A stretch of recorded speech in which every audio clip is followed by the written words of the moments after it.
La ilaha illallah Muhammadun Rasulullah alaihi salatullah wa alihi wal ahibah. Assalamualaikum warahmatullahi wabarakatuh.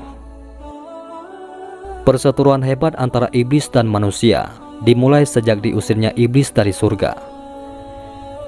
Iblis yang terlebih dahulu diciptakan dari Nabi Adam alaihissalam menolak sujud kepadanya. Hal ini membuat Allah murka dan mengeluarkan iblis dari kenikmatan surga.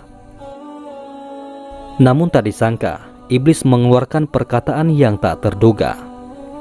Dia akan terus-menerus menggoda manusia sebanyak-banyaknya agar tidak dirinya saja yang tinggal dalam kepedihan neraka. Maka setiap hari iblis tidak henti-hentinya menggoda agar anak Adam mau mengikutinya. Gempuran godaan iblis sangat dahsyat. Sekali terkena akan sulit untuk terlepas. Bahkan cenderung terus-menerus melakukan hal negatif yang sama. Manusia harus selalu mawas diri dan waspada terhadap tipu daya yang dilakukan oleh sang iblis. Doa harus selalu dipanjatkan, mendekatkan diri kepada Allah Subhanahu wa Ta'ala, dan meminta perlindungan kepadanya. Biasanya godaan iblis selalu mengarah kepada kedurhakaan kepada Allah Subhanahu wa Ta'ala, melakukan hal-hal yang terlarang agar mendapat dosa dan jauh dari lindungan Allah Subhanahu wa Ta'ala.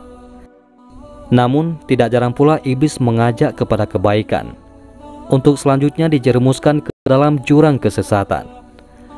Hal ini pula yang dialami oleh Muawiyah yang sedang digoda oleh iblis dan diabadikan dalam Masnawi, karya Jalaluddin Ar-Rumi. Suatu hari, ketika Khalifah Muawiyah sedang tidur, sang iblis menghampiri dan membangunkan Khalifah Muawiyah yang terlelap tidur dalam istananya. Iblis yang berwujud orang asing segera diketahui identitasnya oleh Khalifah Muawiyah.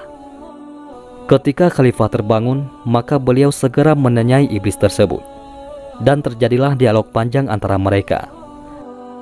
"Kenapa tiba-tiba kau membangunkanku?" tanya Khalifah kepada iblis.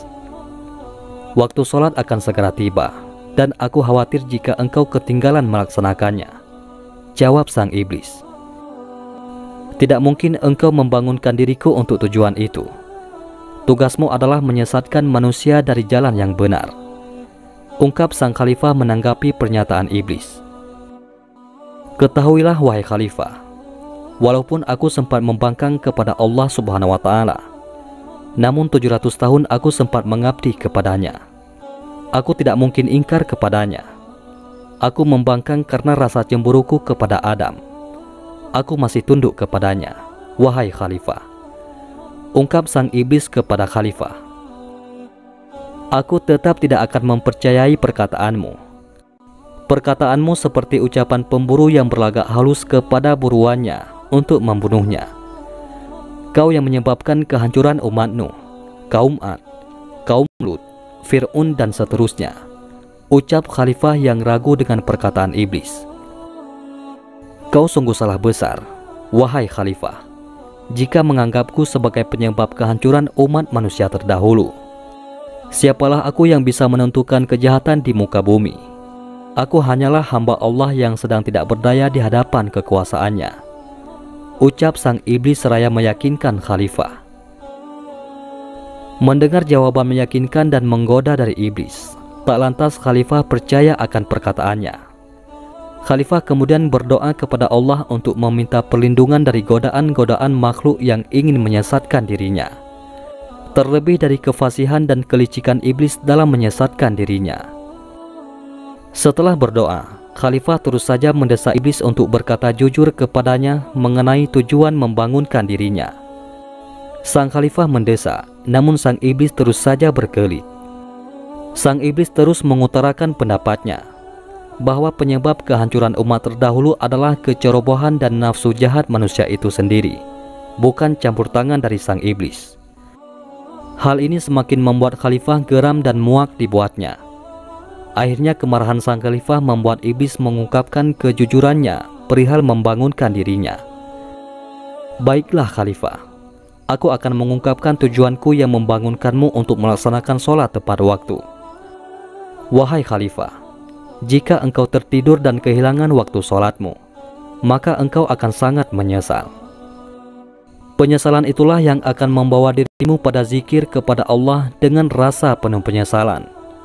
Zikir penuh penyesalan itu lebih aku takuti daripada sholatmu, wahai khalifah. Karena setiap zikir yang penuh dengan penyesalan kepada Allah akan bernilai 200 kali lebih banyak daripada sholat atau doa yang biasa engkau lakukan, ungkap sang iblis kepada khalifah. Itulah salah satu godaan iblis terhadap manusia.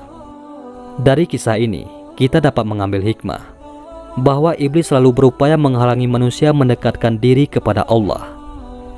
Jika manusia berzikir dengan khusyuk dan meneteskan air mata karena menyesali perbuatan-perbuatannya, maka senantiasa manusia itu akan selalu dekat dengan Allah Subhanahu wa Ta'ala.